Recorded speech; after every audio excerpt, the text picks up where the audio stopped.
Vamos abrir as nossas Bíblias na carta do apóstolo Tiago, São Tiago ou Santiago, capítulo 4, versos 8 a 9. Aproximem-se de Deus juntos, e Ele se aproximará de vocês.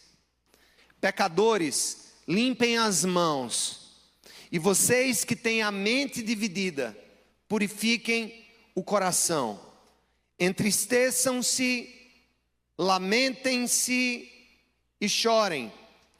Troquem o riso por lamento e a alegria por tristeza. E no verso 10, ele conclui e diz: humilhem-se diante do Senhor e Ele os exaltará.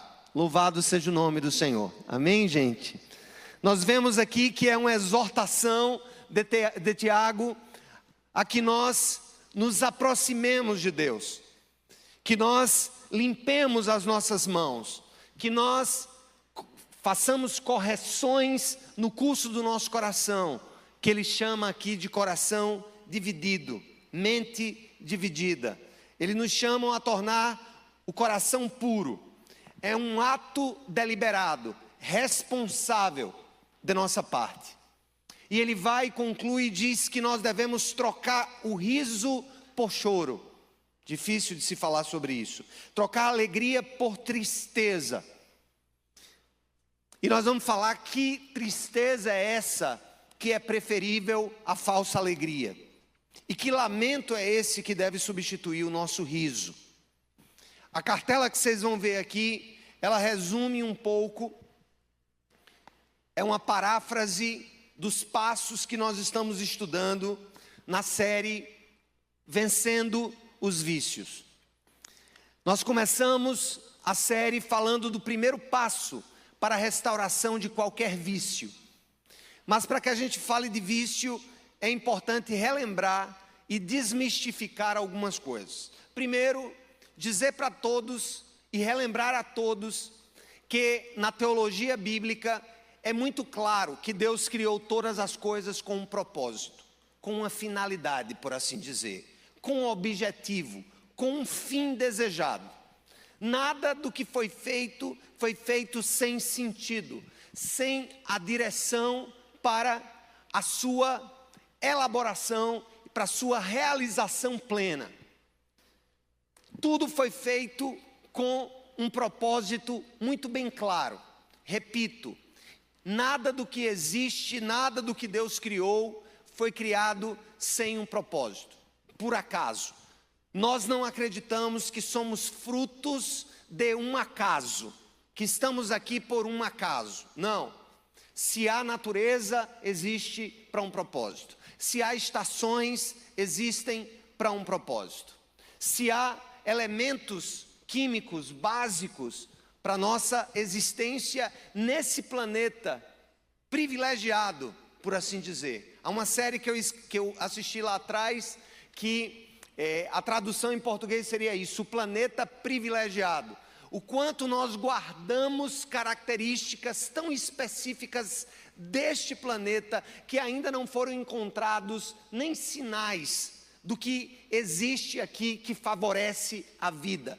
Esse planeta foi criado para possibilitar a vida, como em nenhum outro lugar. E olha que a ciência, a astronomia, as viagens espaciais, os telescópios de alta precisão já foram inventados nas últimas décadas, mas nós não encontramos, não há, ainda que saibamos que somos um nada. A galáxia, a Via Láctea, onde nós estamos, é um nada diante já do universo conhecido. Então esse planeta, ele recebeu uma finalidade. A vida recebeu uma finalidade. Cada ser vivo foi criado com uma finalidade. Nós, como imagem e semelhança de Deus, fomos criados para um propósito. E a realização desse propósito da nossa vida é a realização das nossas excelências, das nossas virtudes. Nós fomos chamados para a virtude. nós somos chamados para o equilíbrio, nós somos chamados para sermos justos, nós fomos feitos para termos coragem, para termos força, fortaleza, nós somos chamados para sabedoria prática, para prudência. E nós temos estudado exatamente isso, a criação de Deus como algo proposital, não como algo casual. E isso é fácil de se observar na interação das coisas, na beleza das cores. Hoje eu estava vendo algumas espécies de pássaros que são multicoloridos, e eles são tão lindos e tão perfeitamente, propositalmente feitos desse jeito, que trazem até um suspiro de renovo e de êxtase diante da criação de Deus.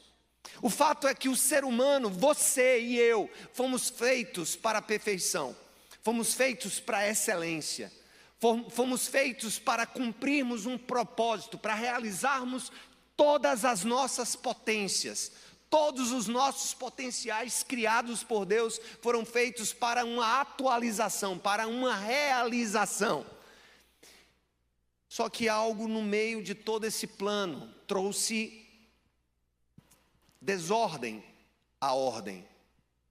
O cosmos transformou-se em caos. O pecado humano, o pecado moral, o mal moral, traz efeitos destruidores, deletérios para toda a criação. E junto com eles, os nossos vícios. Os vícios são hábitos maus, que nós acabamos incorporando em nossa vida por repetições e por consentirmos com eles. Nós estudamos virtudes no ano passado, as virtudes ditas cardeais. Estudamos esse ano os pecados ditos capitais, ou pecados cabeça, de onde outros surgem, ou também chamados de vícios capitais, como a preguiça, a ira, a luxúria, a inveja e tantos outros que nós estudamos um a um aos domingos.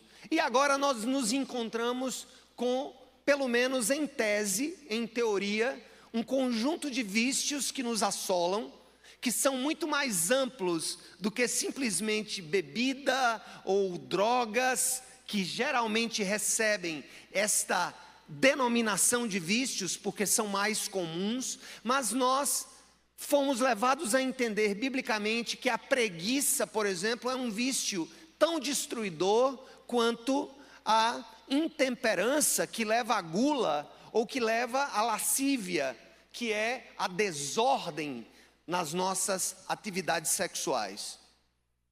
Nesse sentido, com todas essas implicações, a gente vê que se por um lado Deus nos criou para a virtude, por outro lado o pecado nos leva aos vícios.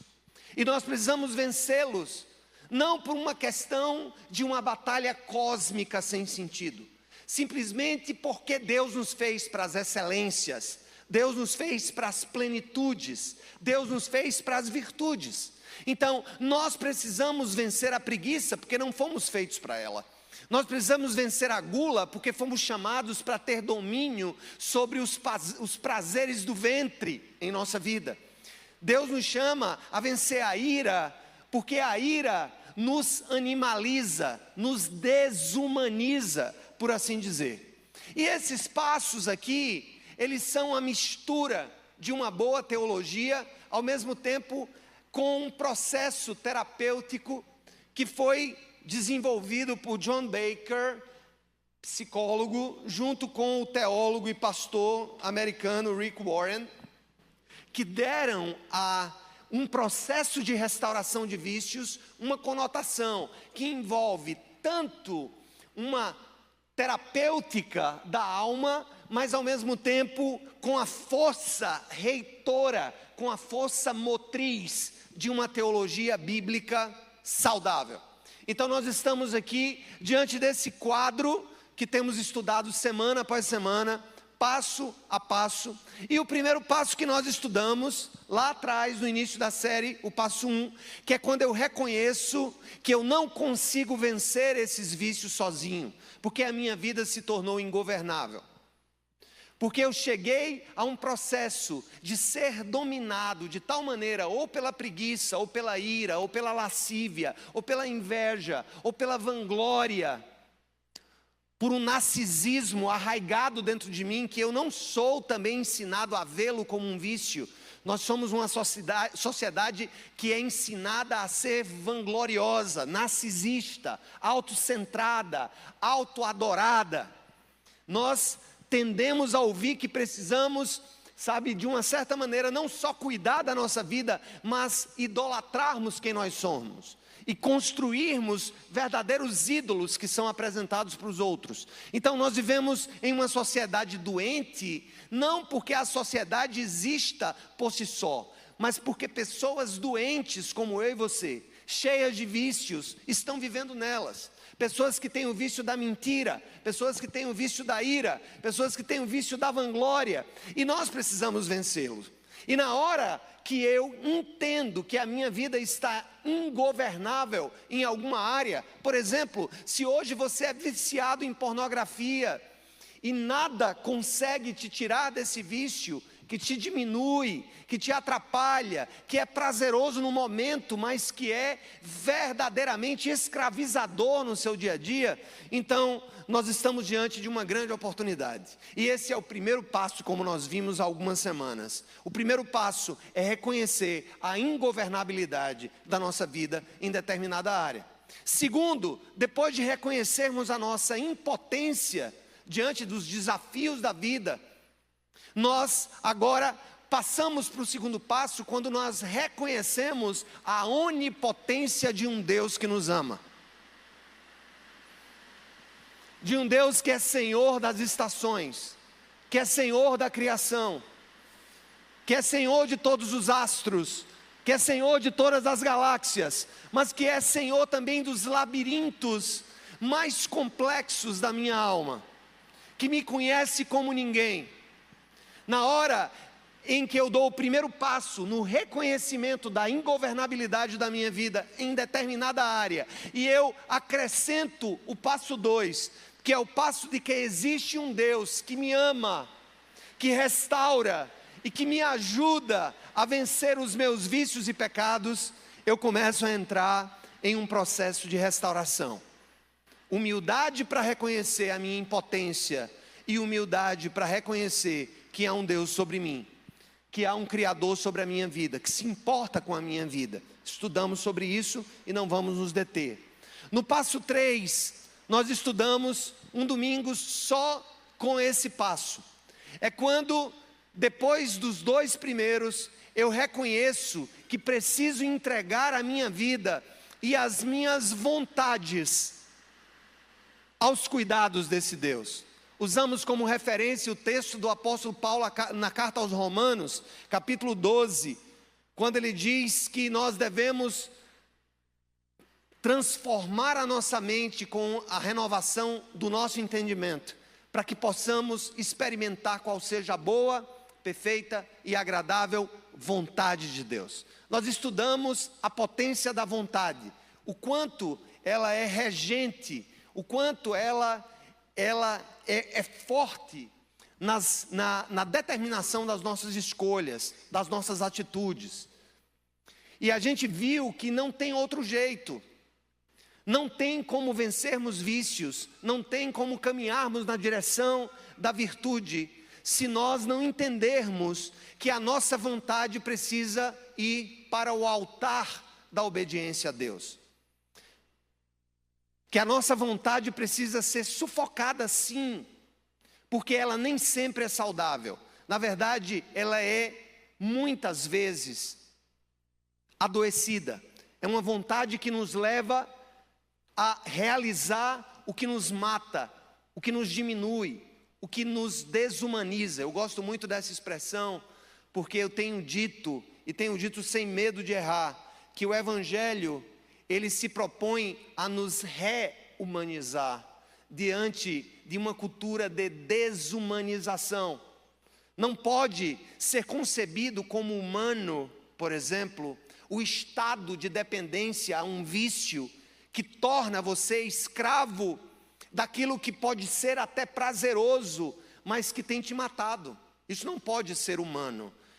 Um vício é uma expressão desumanizante de quem nós somos. A virtude nos humaniza porque ela nos faz, Deus nos fez para sermos nada mais, nada menos do que demasiadamente humanos. E o vício nos desumaniza. Nesse sentido, a minha vontade no passo 3, ela precisa ser entregue aos cuidados do Senhor.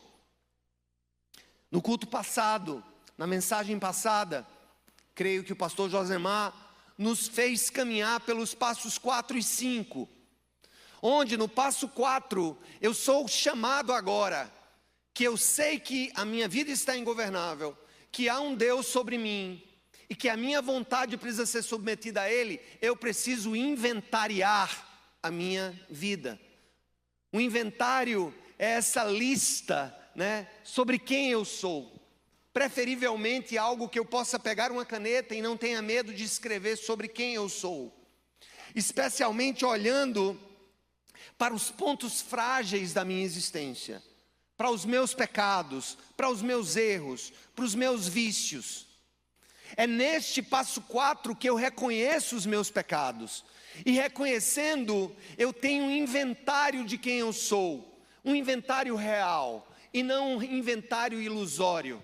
Não se trata aqui de fazer uma lista de ativos e passivos ilusórios da minha vida, sobre quem eu sou. Nem é uma visão, esse inventário moral que eu faço sobre os meus pecados, nem parte de um coração idólatra de si mesmo, tampouco alguém que vive as dores de um complexo de inferioridade. O nosso ego tem que estar no lugar. Ele nem pode pensar sobre si menos do que convém, e ele nem pode pensar sobre si mais do que convém. Um ego equilibrado, um coração equilibrado, olha para si com toda a responsabilidade de quem faz e tem uma visão completamente desapaixonada de si mesmo. Nem a paixão que me destrói, nem a paixão que me eleva para além de quem eu sou. Um inventário justo sobre a sua vida passa sim pelo reconhecimento de suas virtudes, daquilo que você tenta pelo menos ser, mas especialmente pelos blind spots, pelos pontos cegos que existem dentro de nós. Essa ideia de blind spot ou de ponto cego é muito usada na direção veicular. Quando nós estamos dirigindo um veículo e mesmo com as inclinações apropriadas dos retrovisores do nosso carro, tem hora que você diz assim, poxa, esse carro passou por mim e eu não consegui enxergá-lo. Eu não consegui vê-lo no retrovisor, nem consegui vê-lo nos retrovisores laterais. Eu simplesmente estava cego para esse acontecimento. Muitos acidentes acontecem exatamente no ponto cego da direção.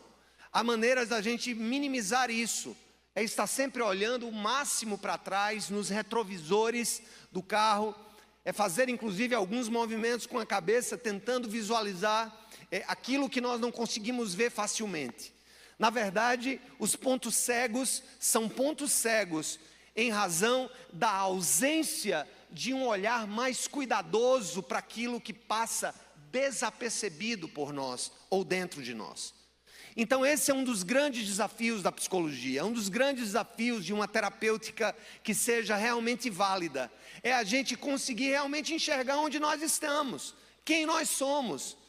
Nós não podemos sonhar com um processo de felicidade na vida se nós não crescemos nas virtudes, que são exatamente propósitos para os quais nós fomos criados.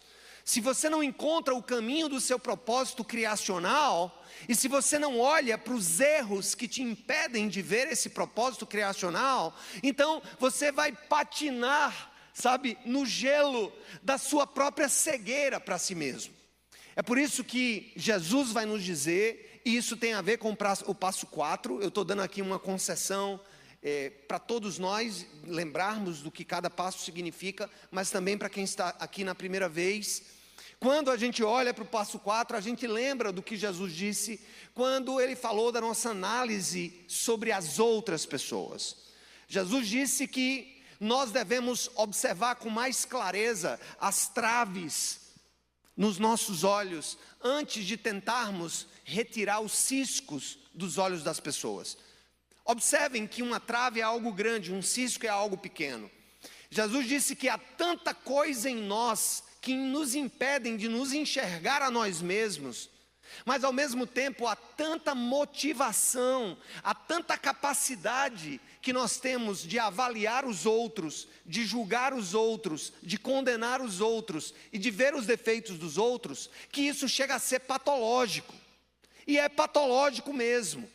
Imaginem quantos ciscos eu consigo fazer com uma trave. Imagine a quantidade de ciscos que eu posso tirar de uma trave.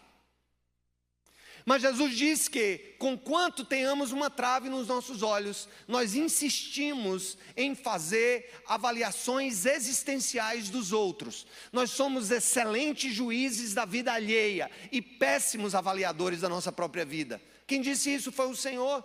Mas isso está claro. É como se para ver a vida dos outros, eu colocasse a vida dos outros em lâminas de microscópio, em que eu tivesse uma capacidade aumentada de ver detalhes que eu julgo conhecer da vida dos outros, e para isso, estes ciscos servem como referência de julgamento. Mas ao mesmo tempo, eu sou míope para essa trave que me impede de enxergar quem eu sou. É por isso, gente, que depois do passo do reconhecimento da ingovernabilidade da vida, o segundo passo mais difícil da gente vivenciar é o 4. Porque é o reconhecimento de coisas que eu não sou treinado para reconhecer. O enxergar coisas que eu não tenho sido treinado para enxergar. Por quê? Porque nós somos treinados para nos ver como vítimas dos outros, como vítimas do que vivemos, como pessoas que viveram e que são assim porque outras pessoas em tal dia, em tal ano, em tal momento do passado, fizeram coisas que nos levaram a ser quem nós somos. E isso é uma das maiores furadas que eu posso encarar na minha vida. Não. Deus me deu toda a potencialidade de ser alguém pleno. Mas para isso eu preciso vencer meus vícios. E para vencer os meus vícios eu preciso me enxergar. E para eu me enxergar eu preciso parar mais de olhar para o que está no outro e começar a ver mais o que está em mim. Inventariando quem eu sou, sem paixões, sem vieses, com a capacidade, justa de olhar para si e se avaliar. Se você não consegue, se você tem uma péssima habilidade de enxergar-se, peça ajuda a quem ama você. Peça ajuda a quem ama você, para que diga sinceramente o que elas percebem em você que você não consegue perceber. Não só os seus erros, até mesmo as suas qualidades, que às vezes não observar as qualidades também é um grande problema, que nos enterra em complexos de inferioridade. Mas esse olhar equilibrado sobre si mesmo é um passo importante.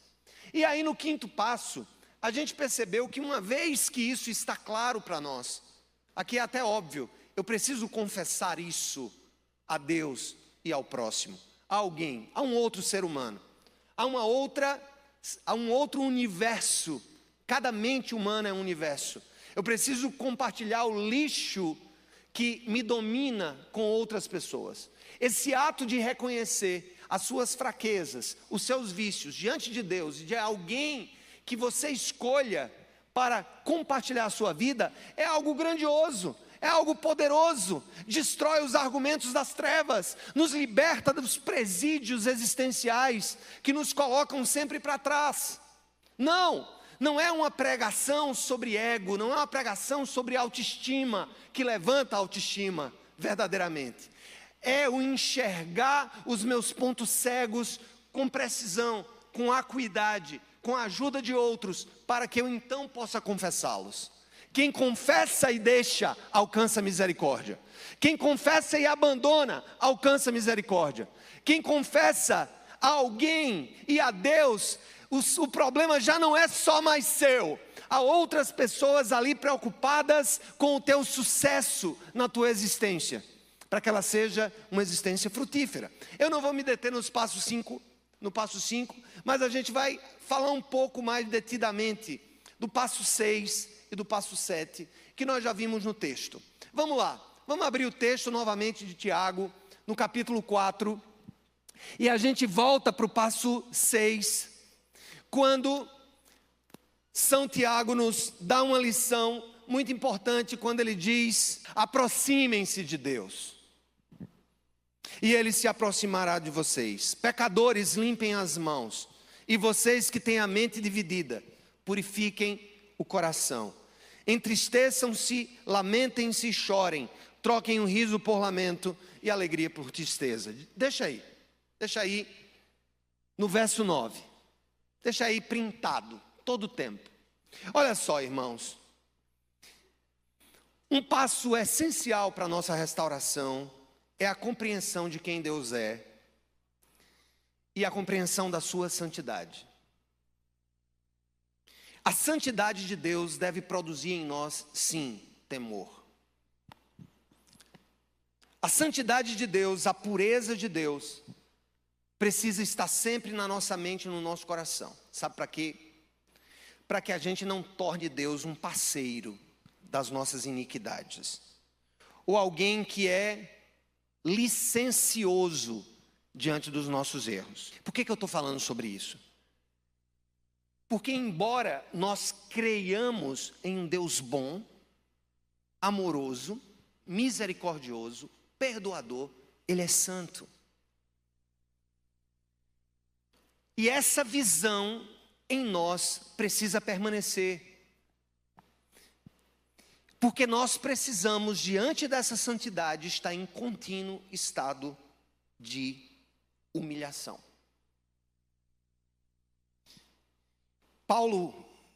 Tiago vai nos ensinar aqui que eu devo me aproximar de Deus, porque Ele se aproximará de mim.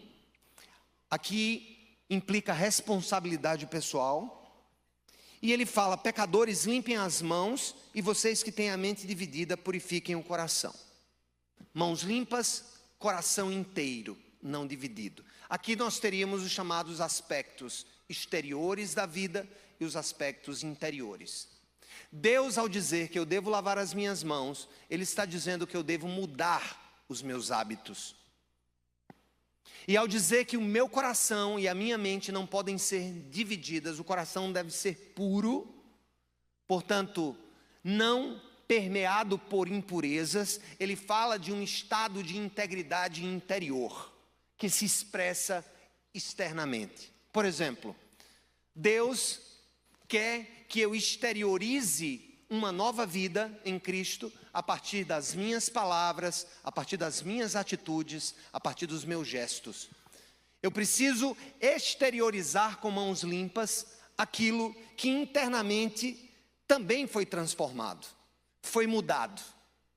Observem que, embora a salvação seja gratuita, custou muito caro, não para nós, mas para o próprio Deus. Portanto, se somos salvos pela graça, nós não podemos olhar para a graça como um prato que nos alimenta e cuspirmos nesse prato. Daí a necessária vinculação de um processo sinérgico que acontece em nossa vida entre nós e o Espírito Santo de Deus, em que ativamente eu resolvo sim mudar atitudes, mudar palavreado. Nós vivemos num mundo hoje em que a linguagem torpe, a linguagem imoral, ela tomou conta, e a gente acaba sendo conduzido por ela. Eu mesmo, eventualmente, eu preciso controlar os meus impulsos interiores para que eu não exteriorize palavras que não edificam, palavras que não são palavras justas diante de Deus, palavras que sejam torpes, imorais. Isso é lavar as mãos, isso é a exteriorização de uma nova vida, na maneira como eu trato os outros, na maneira como eu me conduzo, na maneira como eu me porto, na maneira como eu falo, na maneira como eu tomo as minhas decisões. Mas isso é óbvio, não é só lavar o copo por fora, não é só a externalização de uma nova vida, mas especialmente a interiorização de uma nova vida, onde aqui entra a questão do coração dividido, um coração que serve a dois senhores. Lá dentro, ele é movido por motivações dúplices. Ora por Deus, ora pelo diabo, ora pelo mundo, ora pelas minhas próprias concupiscências da minha própria carne. E Tiago está dizendo que a nossa relação com o Senhor, de aproximação, ela precisa implicar no meu cotidiano uma luta constante, consciente, deliberada, inamovível, de ser santo como Deus é santo. É isso mesmo. Não é apenas ganhar a salvação de graça, é ser como o meu Salvador.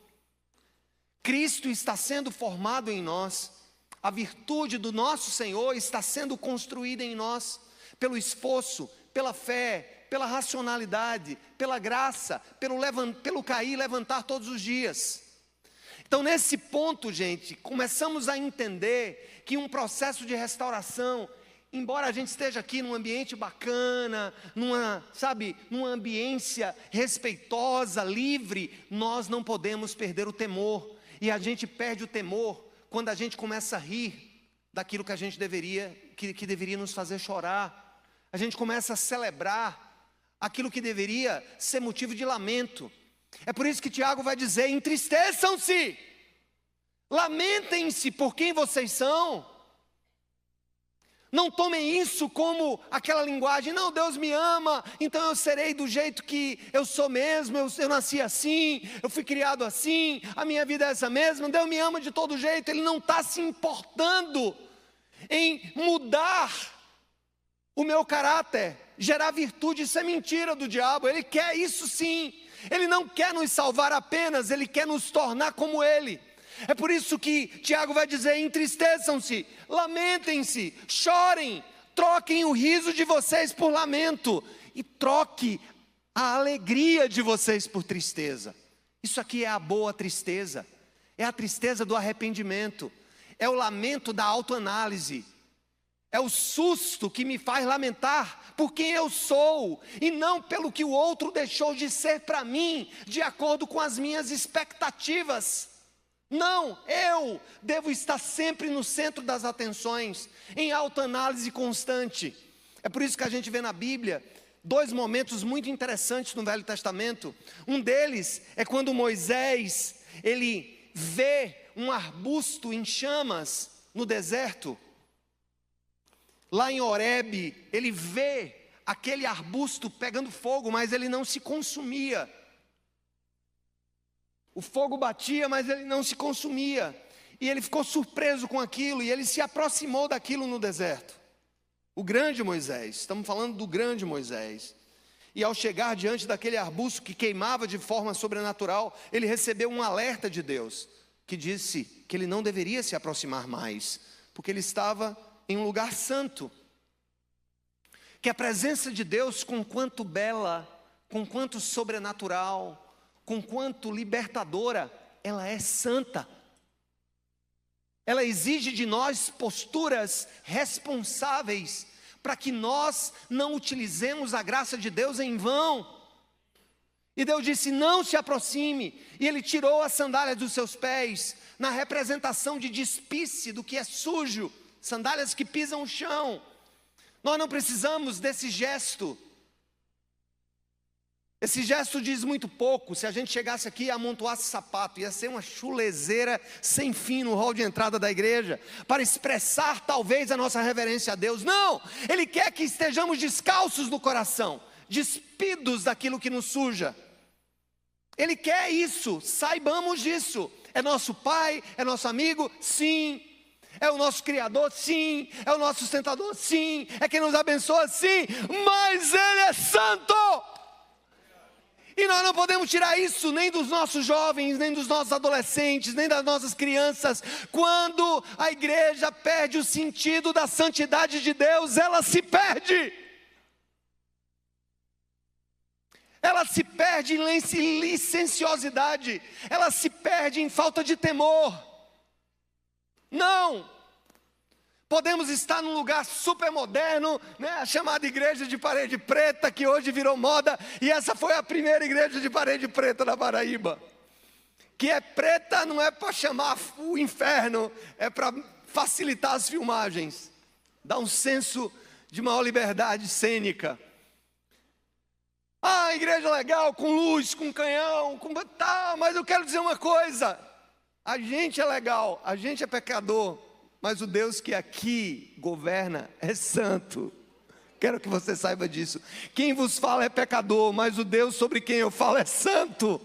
E isso serve para mim, isso serve para você, isso serve para nós, como algo que não pode sair da nossa cabeça. Aí tem uma outra cena, é uma cena do grande profeta Isaías. Isaías, ele teve uma visão de Deus. Isso nós vemos que um dos maiores profetas da história bíblica, o profeta que mais falou sobre a vinda do Messias no Velho Testamento, no capítulo 6 do seu livro, registra o seu assombro diante da glória de Deus que ele contemplou minimamente naquele lugar. A santidade do Senhor proclamada pelos anjos, e os anjos cantam, santo. Toda a criação diz o quê? Santo. O que nós ouvimos, os seres celestiais diante do trono de Deus, na linguagem apocalíptica, é exatamente isso. Eles cantam o quê? Santo, santo, santo. Mas Ele é bom, é. Ele é justo, é. Ele é galardoador, é. Ele faz milagre, faz. Ele presenteia seus filhos, sim. Ele nos salva pela graça, sim. Mas Ele é santo. E nós temos que ser como Ele.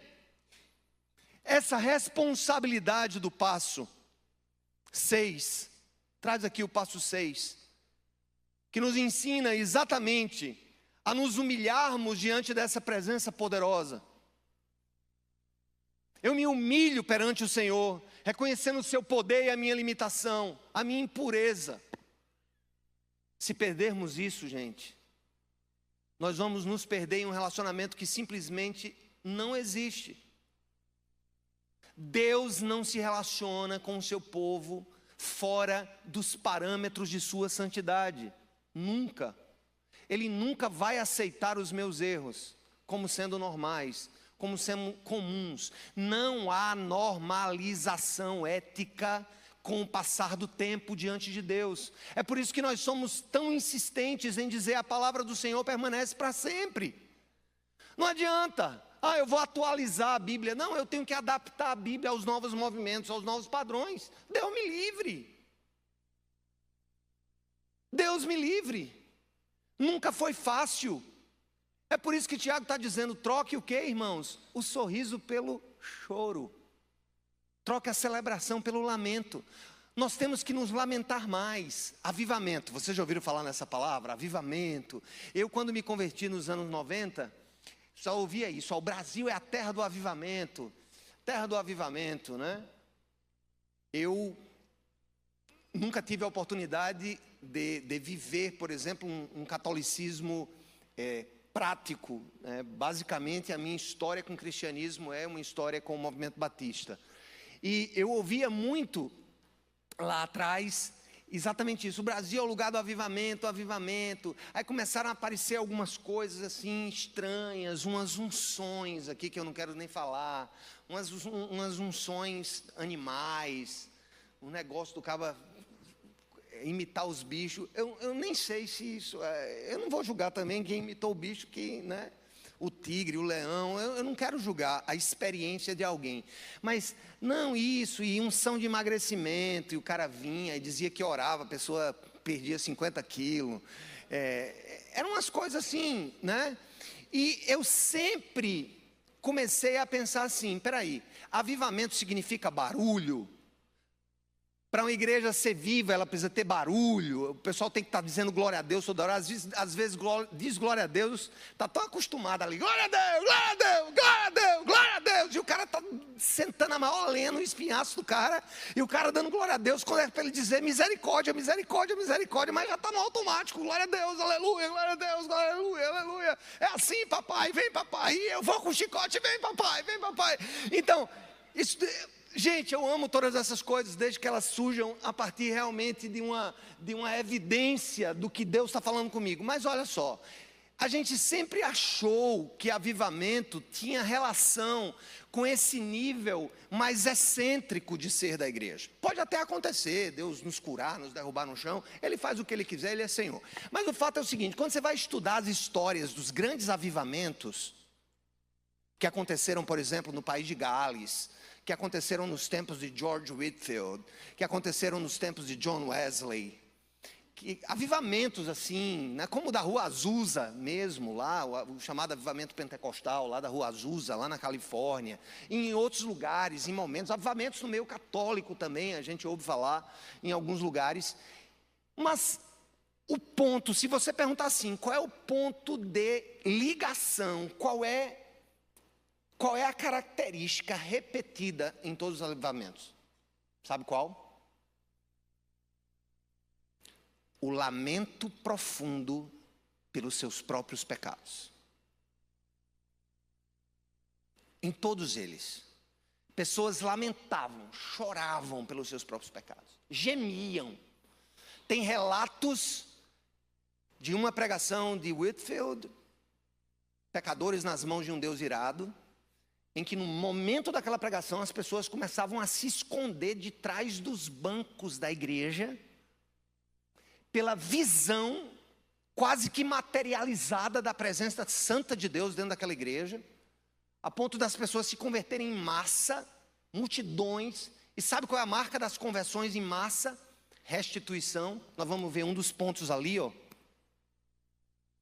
O passo 8, semana que vem, a restituição de prejuízos que eu causei a outras pessoas. E era gente que roubava deixando de roubar. Juízes apresentando nas suas mãos, né? Isso no common law, de tradição saxônica, luvas brancas, para expressar que não havia casos para julgar, porque havia uma alteração profunda, não apenas nas experiências sensoriais das pessoas, mas profundos gritos internos com relação aos próprios erros, e há um desejo profundo de ser como o Senhor.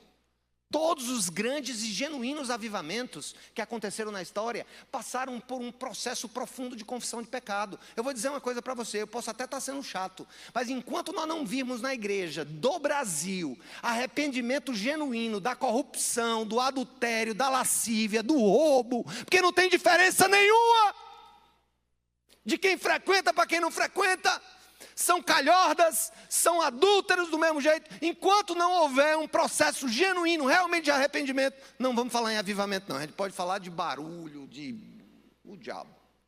Não, o diabo não, é demais.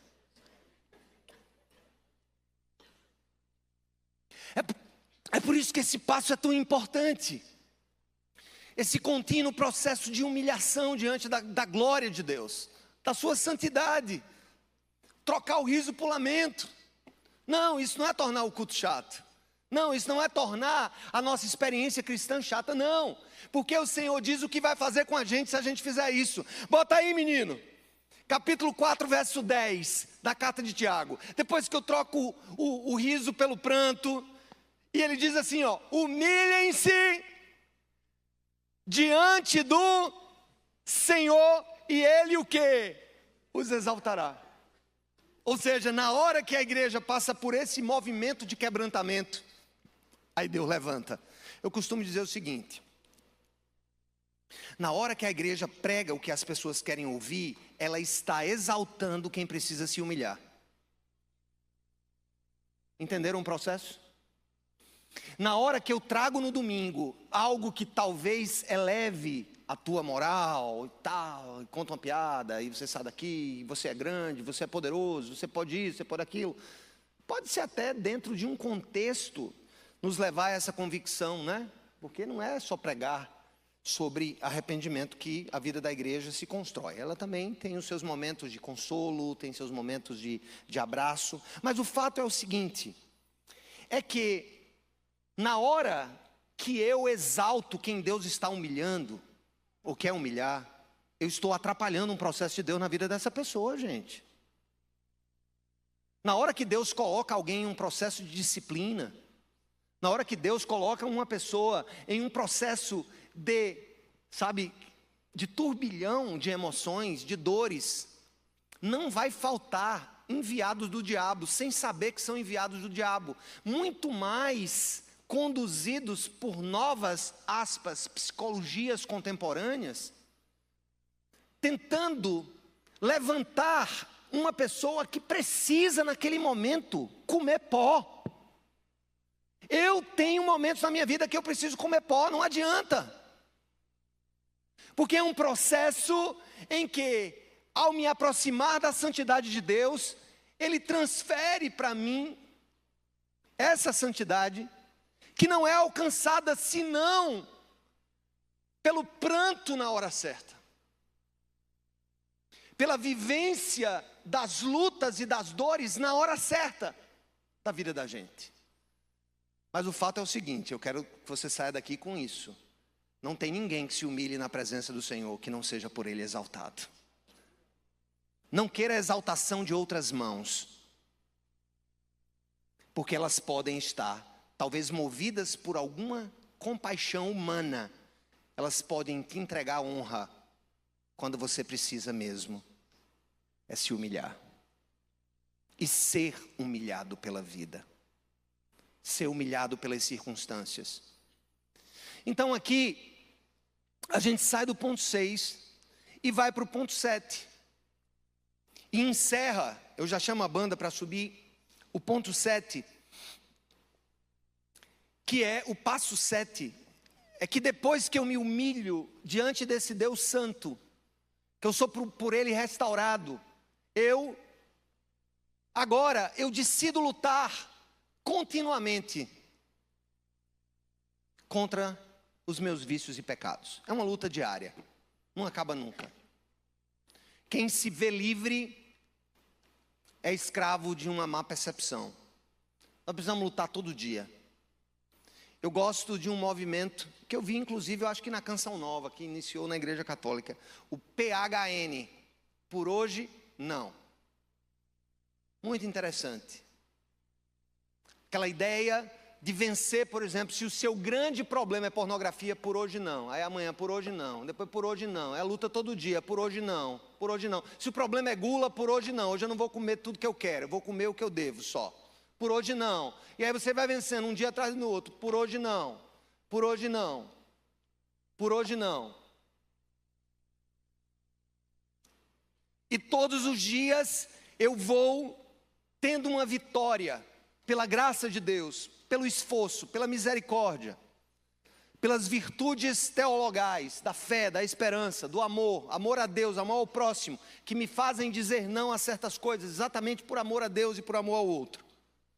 Então o passo 7 é um passo de luta, de uma luta diária, com a consciência que se eu cair e eu me arrepender, o Senhor estará lá para me levantar.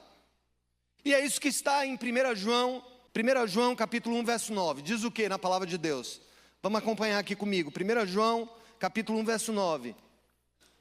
Diz assim a palavra do Altíssimo. Vamos juntos, vamos lá. Se confessarmos os nossos pecados, Ele é fiel e justo para perdoar os nossos pecados e nos purificar de toda injustiça. Vamos lá, de novo. Se confessarmos os nossos pecados, Ele é fiel e justo para perdoar os nossos pecados e nos purificar de toda injustiça. Olha só, irmãos, há um remédio para a culpa, para as culpas que nós carregamos. Talvez culpas temporárias, talvez culpas de uma vida inteira. Não há nada que nos sare da culpa, senão a confissão, primeiro a compreensão do meu erro, a confissão do meu erro, o arrependimento daquele erro. Ali nós estamos livres diante de Deus, que é quem mais importa. Talvez haja pessoas que vão reter o perdão por algum tempo, talvez pela vida toda. E não adianta a gente insistir que elas perdoem sem conseguir perdoar, até que o Espírito Santo as toque. Mas uma coisa é real: Depois de fazermos todas as nossas tentativas de reconstruir os nossos passos errados, nós podemos ter uma certeza no nosso coração: nada retém o perdão de Deus. O perdão do Senhor para nós é automático. Ele não impõe condições, a não ser o genuíno arrependimento, ainda que ele seja contumaz, ainda que sejam erros que se repetem. Mesmo na tentativa de lutar contra os nossos pecados, nós estamos caindo e nós corremos um grande risco de ficar lá embaixo. E uma das coisas que mais nos prendem à prostração pelo erro, especialmente pelos erros contínuos, os erros que se repetem, são as acusações que vêm do nosso adversário a nos dizer: não tem jeito para você, você já caiu tantas vezes, você já pediu perdão tantas vezes, não tem mais jeito para você, a sua cota de perdão acabou. O 70 vezes 7, que na verdade é uma metáfora da perfeição do perdão. Perguntaram a Jesus: quantas vezes eu devo perdoar alguém? 7 vezes? Ele disse: não, 70 vezes 7. Ele não quis limitar a 490 vezes. 70 vezes 7, ele não quis limitar a 490 vezes.